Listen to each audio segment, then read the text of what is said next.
Doom 3, on the Quest, standalone, no gaming PC needed. Let's go.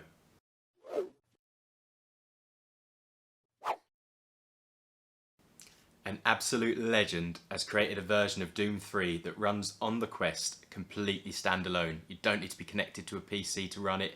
It's awesome. All you need to do is use SideQuest on any PC the first time you set it up, and then it runs completely standalone. It's awesome.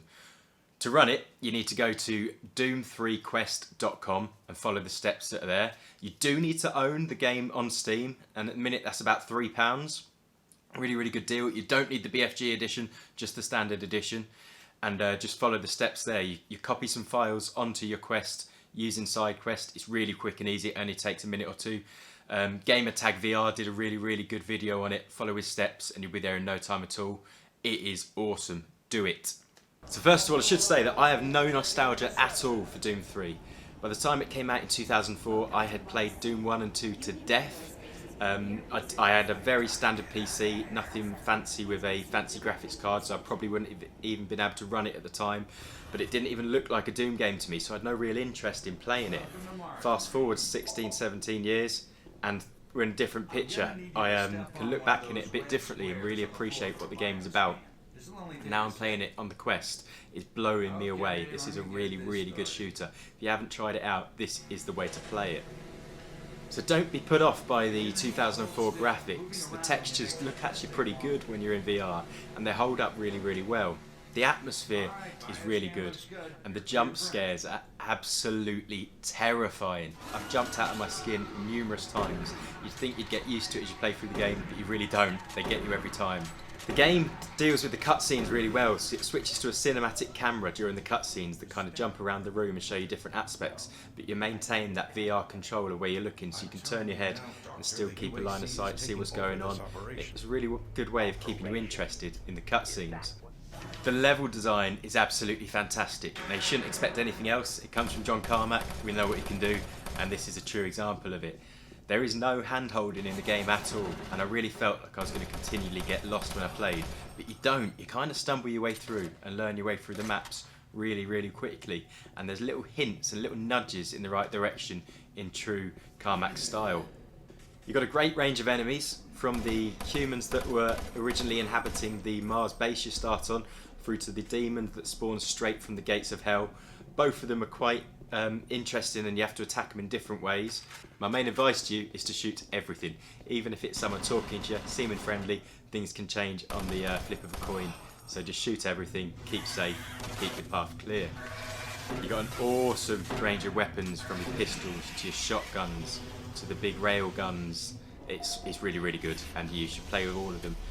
I wasn't hitting too many ammo issues, so I was having quite fun jumping around with the big guns and keeping coming back to them. Didn't really focus too much on the pistol after the first 5 or so minutes, but it does hold up. You can still finish off the hard enemies with that pistol if you want to. I would absolutely recommend using a laser sight. Anyone who's played Half-Life Alyx knows how invaluable a laser sight can be. Really makes it very clear where you're shooting, really quick and easy, and you can sort of plough through enemies with no trouble at all. You want to reload, and reload a lot, so it takes a little while for the reload animation to finish, and if you're in the middle of a fight, that can be quite challenging. Usually it's easier just to flick to your next gun in that position, but if you finish off one enemy, your path seems clear, just hit that reload and get ready for the next one. Now, you handed a PDA, a personal data assistant, right at the start of the game, and that's your sort of go-to for all of your sort of logs, your journals, that kind of stuff. And as you work your way around the map, you pick up audio logs and data files that go onto that. Now, it's really important that you take the time to listen to those. I at first assumed that it was the sort of lore and backstory kind of thing coming through those, and I was more interested in running around shooting, so I wasn't really listening to them. But when I took the time to play them back, there's some stuff you really need in there, so you get little like codes and things you're going to need to use to progress through the game. So important you use those. I won't give too much away, but go and have a play. Now, in true Doom style, you're constantly dropped in on some really, really big enemies, and you get this feeling like, oh no, this is going to be a boss fight, this is going to be really, really tough. You get a bit of a cinematic play out, and then you're dropped into the battle. And yeah, it does play like a boss fight, but as soon as you're done, that enemy becomes a stock enemy you're going to come up against again and again and again. Often you finish a boss fight and then 2 seconds later you're against 2 more of the same enemy, and that's just how it's going to be from then on. So the game does kind of ramp up who you're against as you go through. But nothing's too challenging. It's 2004 AI, it's not the most intelligent, and you can sort of use that to your advantage. So if you get in a situation that feels a bit too heavy, just take your time, think it through and shoot your way through, and you'd probably get through with no real trouble.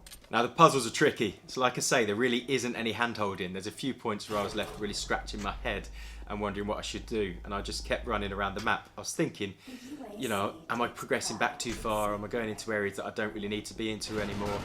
But it doesn't really hit much of an issue, so if you just keep running around, you end up stumbling on the answer in most situations. So just play and have a bit of fun and you tend to get there. I actually think the graphics hold up really well. So when the game first launched in 2004, it was one of the first games to really use this sort of atmospheric lighting.